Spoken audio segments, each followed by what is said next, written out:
اب تو ہماری سفارش کر، کیونکہ ہم نے تیری بات کو مانا، تیری پیروی کی، تیرے حکم کو مانا، تجھے خوش کیا، اور آج ہم عذاب میں ہیں۔ تو شیطان کہے گا کہ ارے میں تمہاری کیا سفارش کروں، میں تو خود عذاب میں ہوں۔ کیا تمہیں دکھ نہیں رہا کہ میں تم سے زیادہ ذلیل ہوں اور تم مجھ سے زیادہ ذلیل ہو جہنم کے اندر؟ تو جب لوگ اس کے اوپر بہت زیادہ ملامت کریں گے کہ تیری وجہ سے ہم یہاں پہنچے، تو نے بہکایا تو ہمیں عذاب ہوا، تو نے برگلایا تو ہم جہنم میں آئے۔ جب لوگ شیطان کے اوپر ملامت کریں گے اور اپنی نافرمانی کا پورا ٹھکرا شیطان کے اوپر پھوڑیں گے، تو پھر ظالم اٹھے گا اور ٹیلے کے اوپر کھڑا ہو کر کہے گا کہ اے لوگوں، اللہ نے تمہیں ایک سچا وعدہ دیا، اس کا وعدہ لے کر انبیاء اکرام آتے رہے، کتابیں آتی رہی، اولیاء اکرام تمہارے درمیان آتے رہے، علماء مشائخ تمہارے بیچ میں تمہیں سمجھاتے رہے، اللہ کا دین انہوں نے پیش کیا، تمہیں اللہ کے عذاب سے علماء نے ڈرایا، تمہیں دین کی ایک ایک بات پہنچا دی گئی، اور ایک وعدہ میں نے کیا، لیکن تم اپنے گناہ کی نافرمانی کی ذمہ داری میرے اوپر مت ڈالو۔ شیطان کہتا ہے کہ میں نے کچھ نہیں کیا، بس تمہارے دل میں ایک وسوسہ ڈالا، یہی میری دعوت تھی، اور تم نے میری دعوت اتنے جلدی قبول کر لی جیسے پہلے سے تیار بیٹھے تھے۔ شیطان کہے گا کہ ارے کمبختو، یہ تمہاری بدنصیبی ہے کہ جو تم انبیاء کو چھوڑ کر، اولیاء کو چھوڑ کر، قرآن و حدیث کو چھوڑ کر میرے پیچھے چلے آئے۔ یہ تمہاری بدنصیبی ہے، یہ تمہاری بدعمالی ہے، یہ تمہاری ٹوٹی تقدیر ہے کہ تم نے سب کو چھوڑا اور میرے پیچھے چلے آئے، جبکہ میرے پاس نہ کوئی حیبت تھی، نہ طاقت تھی، نہ سلطنت تھی، نہ میں نے تمہارے اوپر جبر و زبردستی کی، نہ میں نے اپنی بات تم سے زور دے کر منوائی، نہ تم پر ظلم کیا، نہ ہتھیار اٹھائے، نہ تمہیں ڈرایا، نہ دھمکایا، میں نے تم سے تمہارے اوپر کوئی بھی سختی نہیں کی، اور تم نے تو مجھے دنیا میں دیکھا ہی نہیں۔ یہ تو تمہاری بھی خوبی ہے کہ تم نے مجھے دیکھا نہیں اور میرے پیچھے چلے آئے۔ کیا تمہیں رب کا فرمان نہیں معلوم کہ تمہارے رب نے قرآن میں واضح طور پہ کہہ دیا تھا لا تتبعوا خطوات الشیطان انہ لکم عدو مبین، شیطان کے نقشے قدم پر نہ چلو کیونکہ وہ تمہارا کھلا دشمن ہے۔ جب قرآن نے تمہیں بتا دیا کہ میں تمہارا کھلا دشمن ہوں، جب تمہیں تمہارے نبیوں نے بتا دیا، اولیاء اور انبیاء نے سمجھا دیا کہ شیطان کے پیچھے نہ جانا، وہ وسوسے ڈالنے والا ہے، وہ صراط مستقیم سے ہٹانے والا ہے، لیکن اس کے بعد بھی تم میرے پیچھے چلے آئے، یہ تمہاری بدنصیبی نہیں تو کیا ہے؟ اب مجھے الزام مت دو، یعنی شیطان صاف دامن جھٹک لے گا۔ آج تھوڑی دیر شیطان کو خوش کرنے کے لیے ہم جو بدعمالی کر رہے ہیں، اللہ تبارک و تعالیٰ کی عبادت سے دور بھاگ رہے ہیں، علماء اور مشائخ کی توہین کر رہے ہیں کہ شیطان خوش ہو جائے گا، راضی ہو جائے گا، ارے یہ مردود یہاں تو ہم سے بدعمالی کرا ہی لے رہا ہے اور کل صاف دامن چھٹک لے گا۔ یہ تو احسان مانو قرآن کا کہ خاموشی سے ہمیں بتا بھی دیا کہ دیکھو شیطان کے پیچھے نہ جاؤ ورنہ جہنم میں ایسے ایسے کہہ کے دامن بچا لے گا۔ آئی بات سمجھ میں؟ اب اس کے بعد بھی آدمی دین کی طرف نہ آئے اور شیطان کے وسوسے کے پیچھے بھاگتا رہے تو بتاؤ اس میں قصور کس کا؟ بیوقوف ہے کہ نہیں آدمی؟ جبکہ قرآن کہہ رہا لا تتبعوا خطوات الشیطان۔ اب ایسا بھی نہیں ہے کہ آپ کو شیطان کا راستہ بتانا پڑے گا، سینکڑوں مرتبہ سن لیا، جو مسجد سے دور کرے وہ شیطان کا راستہ، جو علماء سے دور کرے وہ شیطان کا راستہ، جو انبیاء کی تعظیم سے دور کرے وہ شیطان کا راستہ۔ آئی بات سمجھ؟ جو شراب خانے کی طرف جائے، جو جوا کے اڈے کی طرف جائے، جو زنا کی طرف جائے، جھوٹ غیبت حرام کی روزی کی طرف جائے، یہ سب شیطان کے راستے۔ اب ہم اتنے کم عقل بھی تو نہیں ہے کہ بتانا پڑے گا، لیکن دیکھو ہم اتنے سست ہیں کہ اتنی رعایت ملنے کے باوجود بھی ہم نہ جانے کس گلدارے میں ہیں کہ مسجدوں کے قریب نہیں آتے۔ کتنی رعایت دی جائے، کتنی لوگ کہتے تھے بھائی پنکھے میں بڑا گرم مارتا ہے، کولر لگا دیے گئے. اب کولر بھی آگے بڑھ کر مسجدوں میں اے سی لگا دیے گئے. فجر کی اذان کتنے بجے ہوتی جانتے ہیں؟ 4:30 بجے اذان، 5 بجے جماعت. لیکن آپ کے لیے کہ بھائی لوگ کہیں سحری کر کے سو نہ جائے، آپ لوگوں کے لیے مسجد انتظامیہ کمیٹی نے، علماء نے سحری کا وقت ختم ہوا اس کے 10 منٹ کے بعد میں اذان اور 10 منٹ کے بعد میں جماعت، یعنی 4:30 بجے جب اذان ہوتی ہے آدھا گھنٹہ پہلے آپ کے لیے جماعت کھڑی کر دے رہے کہ زیادہ انتظار نہ کرنا پڑے، کہیں ایسا نہ ہو کہ یہ انتظار میں سو جائے. لیکن اس کے باوجود بھی مسجدیں خالی. بولو کتنی رعایت دینا پڑے گا اور کتنی چھوٹ چاہیے. یعنی اتنی سہولت دینے کے بعد، اتنی چھوٹ دینے کے بعد بھی ہم مسجدوں سے دور ہے، عبادت سے دور ہے، تو کب قریب آئیں گے؟ کب مسجدوں کے قریب آئیں گے؟ ارے اور کتنی رعایت.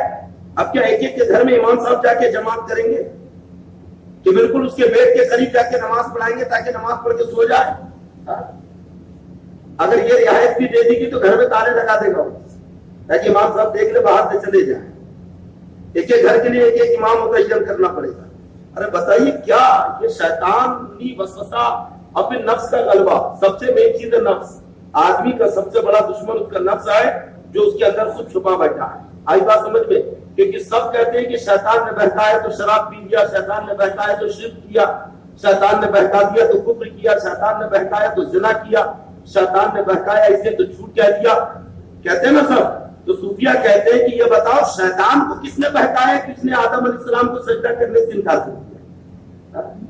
سب کو شیطان نے بہکایا تو لوگ گناہ کیے. لوگوں نے شیطان کو کس نے بہکایا کہ اس نے گناہ کیا؟ امام غزالی رحمۃ اللہ علیہ نے منہاج العابدین میں بہت بہترین گفتگو کی ہے اس پوائنٹ کے اوپر کہ سب کو شیطان نے بہکایا تو شیطان کو کس نے بہکایا؟ امام غزالی لکھتے ہیں کہ شیطان کو اس کے نفس نے بہکایا.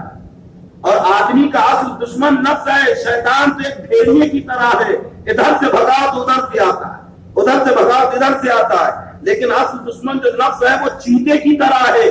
جب تک اسے مار نہیں دو گے، اسے بالکل اپنے قابو میں نہیں کر لو گے، تب تک کہ اس سے پیچھا نہیں چھوٹے گا.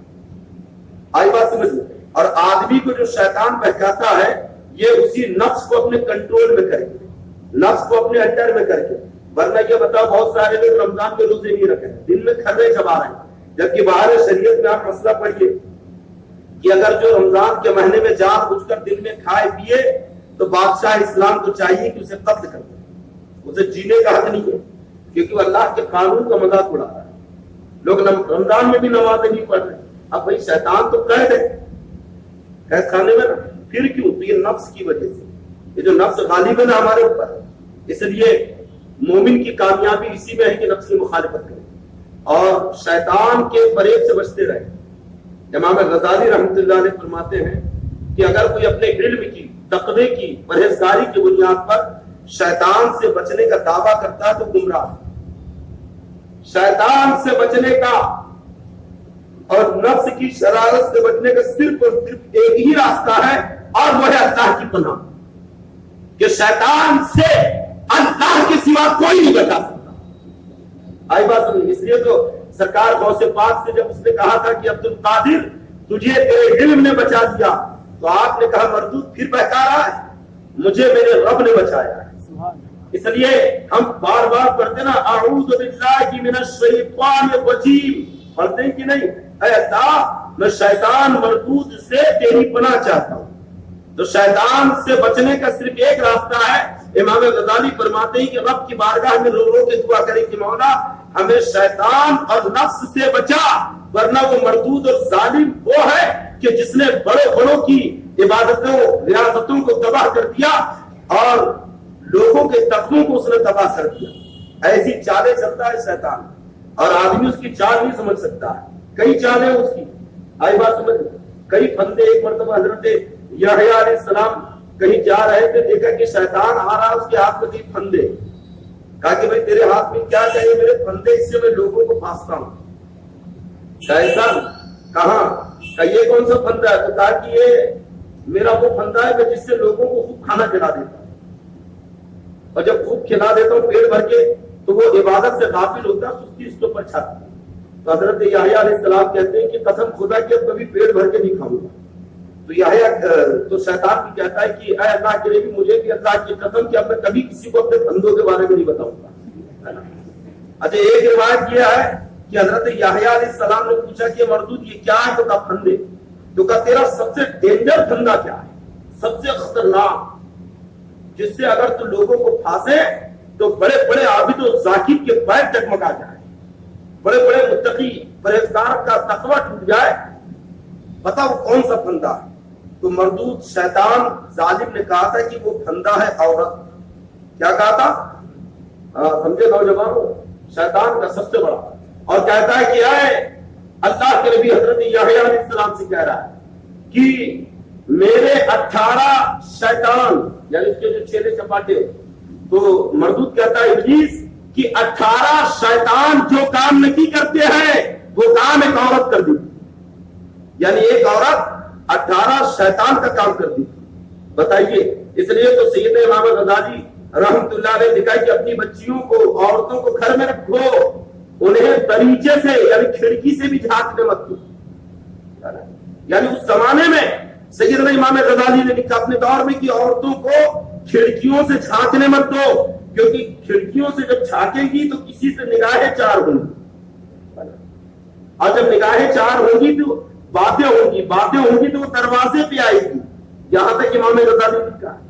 اور پھر کہتے ہیں کہ جب دروازے پہ آئے گی تو اس کے بعد کیا ہوگا خدا ہی جانے، اس کے بعد وہ عورت کیا تباہی لائے گی اس کے گھر والے دیکھیں گے۔ آئی بات سمجھ گئے؟ صوفیوں کا قول ہے کہ دروازے پہ مت آنے، لیکن آج تو ہماری بچیاں، ہماری بہنیں تنہا صبح 5 بجے اسکوٹی اسٹارٹ کی اور چلی کہاں جا رہی ہے؟ ٹیوشن، کہاں جا رہی ہے؟ کالج۔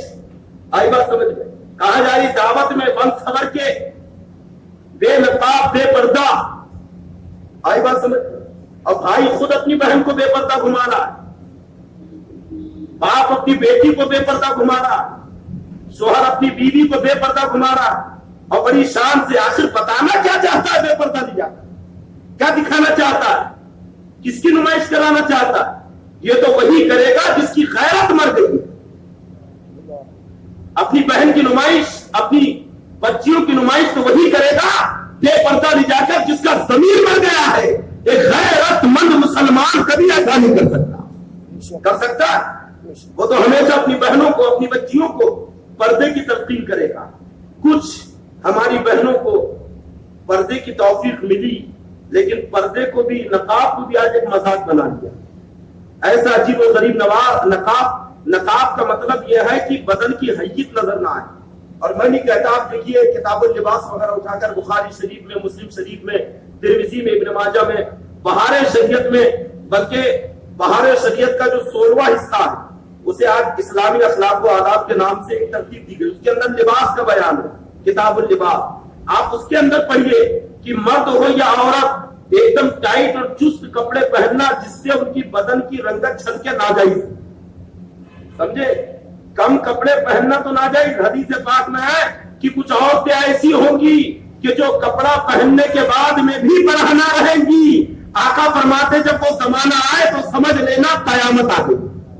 یہ قیامت کی نشانیوں میں سے کہ عورتیں تو ہوں گی، کپڑا پہنیں گی، لیکن کپڑا پہننے کے بعد میں بھی وہ برہنہ رہیں گی۔ آئی بات سمجھ لیں؟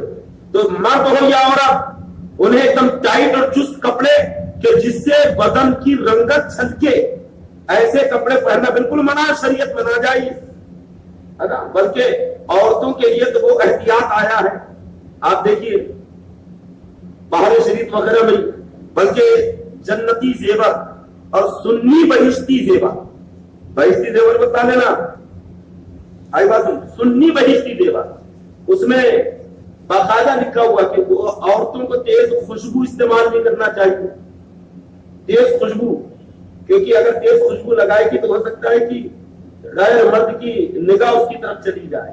اور آج کل تو ایسے ایسے پرفیوم نکل گئے کہ نوجوان ایسا کھڑا ہے اچانک پلٹ جائے۔ ہم نے کہا بھائی کیوں پلٹے؟ کا خوشبو آئی، اب پھر تھوڑی دیر بعد خوشبو آئی تو ہم پلٹے۔ ہم نے کہا تمہیں نہیں آئی؟ کہا آئی۔ کہا پلٹے کیوں نہیں؟ کہا پہلے وہ لیڈیز والی خوشبو تھی، اب جینٹس والی۔ ان پرفیوم بھی ایسے نکل گئے ہیں کہ لیڈیز کی الگ جینٹس کی الگ, اور نوجوان تو اتنے ماہر ہو گئے خوشبو سونگنے میں. آئی بات سمجھ, اس سے پورا ذہن کمزور ہو رہا ہے نوجوانوں کا. آئی بات سمجھ میں. اور پائزاب سمجھتے نا, پائل جس میں موتی ہوتے, وہ گھنگرو چھن چھن بجتے, عورتوں کی یہ پہننا منع ہے, کیونکہ جب پہن کے چلے گی تو کہیں ایسا نہ ہو کہ غیر مردوں کی نگاہیں اس کی طرف چلی گئی. توجہ. بلکہ صوفیہ تو یہ کہتے ہیں کہ عورت کو اپنے کپڑے بھی سکھانے کے لیے جب ڈالے تو چھپا کے ڈالے. کپڑے عورتیں جب سکھائیں اپنے تو چھپا کے, یعنی کپڑوں کے ذریعے کسی کی طرف کسی کا ذہن نہ چلا جائے. اتنا احتیاط شریعت نے رکھا ہے. اور میں تو پردے کے اوپر جب کہتا ہوں تو صرف ایک بات کہتا ہوں کہ مسلمانوں پردہ اتنا ضروری ہے, اتنا اہم ہے, اتنا اہم ہے کہ مرنے کے بعد سارے قانون اٹھ جاتے ہیں. اٹھتے ہیں کہ نہیں؟ مرنے کے بعد جیسی روح نکلی, اب نہ اس کے اوپر نماز ہے, نہ روزے ہے, نہ حج ہے, نہ زکات ہے کیا؟ اچھا مجھے یہاں پہ ایک بات بتائیے کہ کفن مسنون کتنے کپڑے؟ ایک آدھ مرتبہ کبھی جنازے کے اوپر بھی کر دوں گا. مرد کے لیے کفن مسنون 3 کپڑے, عورت کے لیے مسنون 5 کپڑے. 3 کپڑے مرد کے لیے کیا ہے؟ لفافہ, ازار اور قمیص. ازار جو ہوتی ہے نا, ہمارے یہاں پہ آج کل لنگی کی طرح باندھتے ہیں, ایسا دیتے ہو لنگی کے جیسا, یا پھر بس کمر تک ازار جو ہوتی ہے. جبکہ آپ دیکھیے باہر شریعت میں اٹھا کر, اور اس موضوع پر الحمدللہ اس فقیر کی کتاب ہے میت کے احکام, اس کتاب میں بھی آپ پڑھنا, ہندی میں ہو, کہ جو لفافہ ہے اوپر جو کپڑا ہوتا سب سے, وہ اتنا بڑا رہتا ہے کہ پیر کے نیچے اس کو پکڑ کر باندھ دیا جائے اور سر کے اوپر پکڑ کے باندھا جائے. باندھتے نا, اسے کیا کہتے ہیں؟ لفافہ. اور بس اس سے تھوڑا چھوٹا, اس سے تھوڑا کہ باندھنے میں نہ, یعنی سر سے لے کر پیر تک ازار. اب اپنے آپ مردوں کو کفن دو گے تو کمر تک مت دینا, بلکہ پورا سر سے پیر تک. اور اس کے بعد قمیص. قمیص سلی ہوئی نہیں ہوتی ہے. مرد کی قمیص سینے کی طرف سے, کاندھے کی طرف سے پھاڑی جاتی ہے, عورت کے سینے کی طرف سے. پہلے لفافہ, پھر ازار, اور پھر قمیص پہنا دیتے نا اسے. عورت کے لیے بھی یہی 3 کپڑے, لفافہ, ازار, قمیص. لیکن اس کے علاوہ 2 کپڑے اور ہیں, اور وہ 2 کپڑے کیا ہیں؟ ایک ہے دوپٹہ, اوڑھنی ہے نا, جو پیٹھ سے لے کر چہرے کے اوپر سے سینے تک, اور دوسرا ہے سینہ بند, جو گلے سے لے کر ناف تک ایک کپڑا رہتا ہے سادہ, ہے نا, گلے سے لے کر ناف تک. آئی بات سمجھ. یہ 5 کپڑے تو 2 کپڑے ایک سے, جبکہ لفافہ, ازار, قمیص, عورت کا بدن تو اسی میں چھپ گیا, چھپا کہ نہیں؟ لیکن یہ دوپٹہ کیوں اڑایا جا رہا ہے, یہ سینہ بند کیوں رکھا جا رہا ہے؟ تاکہ پوری دنیا کی مسلمان عورتیں سمجھ لیں کہ تمہارے اوپر مرنے کے بعد نمازیں تو نہیں ہے, روزہ تو نہیں ہے, حج و زکات تو نہیں ہے, لیکن پردے کا حکم تمہارے اوپر ابھی بھی باقی ہے. تو پتا چلا جب عورتوں کو مرنے کے بعد بھی پردہ اڑایا جائے گا, نقاب پہنایا جائے گا, انہیں اوڑھنی سر پہ رکھی جائے گی, تو ان کی زندگی میں اوڑھنی ان کے لیے کتنی ضروری ہے, نقاب اور پردہ کتنا ضروری ہے. کبھی توجہ دیا آپ نے اس طرح, غور کیا؟ مرنے کے بعد سارے احکام اٹھ جاتے ہیں, لیکن عورت کے اوپر سے پردے کا احکام نہیں اٹھتے. اور صرف اسی پہ بس نہیں کیا, بلکہ باہر شریعت میں آپ دفن کے بیان میں دیکھو کہ جب عورت کو قبر میں دفن کرے تو جو اس کے محرمات میں سے ہے, یعنی جن مردوں سے اس کا نکاح حرام, وہی لوگ قبر میں اترے. اور جب عورت کے جنازے کو قبر میں اتارا جائے تو چاروں طرف سے کپڑے سے قبر کو ڈھانک دیا جائے. سمجھے؟ یہ مسئلہ ہے عورتوں کا کہ مرنے کے بعد بھی پردہ اتنا ضروری ہے کہ عورتوں کو ڈھانکا جائے گا. حضرت فاطمہ الزہرا ہمیشہ غمگین رہتی تھی. ایک مرتبہ غالباً حضرت اسماء بنت امیس, آپ نے کہا کہ آپ اتنی غمگین کیوں رہتی ہیں؟ تو کہا کہ میں سوچتی ہوں اس زمانے میں جو مردوں کو لے جاتے تھے وہ چارپائی پہ, کھلی چارپائی ہے نا, تو کہتی ہے کہ میں یہ فکر میں ہوں کہ کیا میرا جنازہ بھی سب کے جنازے کی طرح لے کے جایا جائے گا.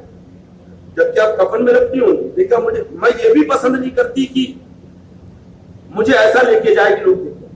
تو پھر حضرت اسماء بنت امیس یا اسماء بنت قیس, نام ذہن میں نہیں آ رہا, جو راوی ہے, تو وہ کہتے ہیں کہ اے بنت نبی، میں نے ایک ملک میں دیکھا ہے کہ وہاں پہ میت کو ایسا لے جاتے، پھر انہوں نے کمانی بنائی، یعنی لکڑیوں کی ایسا کمچی تیار کر کے کمانی تیار کی، اس کے اوپر چادر ڈال دی اور اسے کھٹیا کے اوپر رکھا، 4 پہیے جو آج ہمارے کمانی رکھتے ہیں نا اوپر ڈھانکنے کے لیے، یہ حضرت فاطمہ الزہرا کی دین اسی وقت سے جاری ہو، ورنہ پہلے کھلا لے کے جاتے تھے۔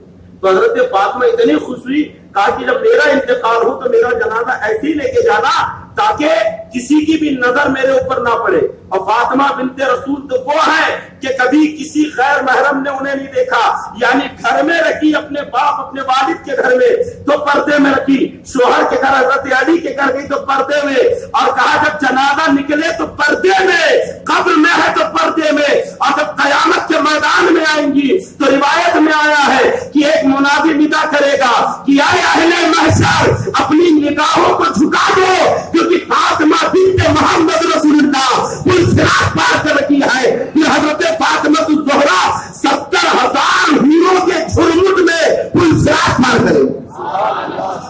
کیا ہے پردے کی اہمیت، ہم کب جانیں گے؟ آج دنیا پردے کی قائل ہو رہی ہے۔ مجھے ہمارے قریبی دوست نے رپورٹ کیا کہ دلی میں، پنجاب میں، ہریانہ میں نہ جانے کن کن کالج اور اسکولوں میں بچیوں کو جو اس کا ہاف کپڑے پہنائے جاتے تھے، آج وہاں ان کے کپڑے پورے کر دیے گئے کہ لڑکیوں کو ہاف نہیں پورے کپڑے پہنائے جائیں گے۔ غیروں نے سمجھ لیا، ہم کب سمجھیں گے؟ آئی بات سمجھ میں؟ ایک دم ٹائٹ اور چست نقاب نہ پہنے بلکہ ڈھیلا نقاب اور پردے میں رکھیں گے انشاءاللہ۔ یہ بھی شیطان کا وسوسہ ہے کہ بے نقاب نکل، بے پردہ نکل۔ یہ گھر کے مردوں کی ذمہ داری ہے کہ عورتوں کو پردے کی اہمیت اور اس کا مقام سمجھائے کہ عورت کا حسن نقاب اور پردے کے اندر ہے۔ آئی بات سمجھ میں؟ تو شیطان کے مختلف ہتھیار ہیں، مختلف اس کے پھندے ہیں، اور سب سے ڈینجر جو پھندا ہے وہ کیا ہے؟ عورت۔ آئی بات سمجھ؟ اس لیے نوجوانوں قرآن کہہ رہا ہے یغضوا من ابصارہم ویحفظوا فروجہم، کہ ایمان والوں سے کہو کہ اپنی نگاہیں جھکا کے رکھیں اور اپنی شرمگاہوں کی حفاظت کریں۔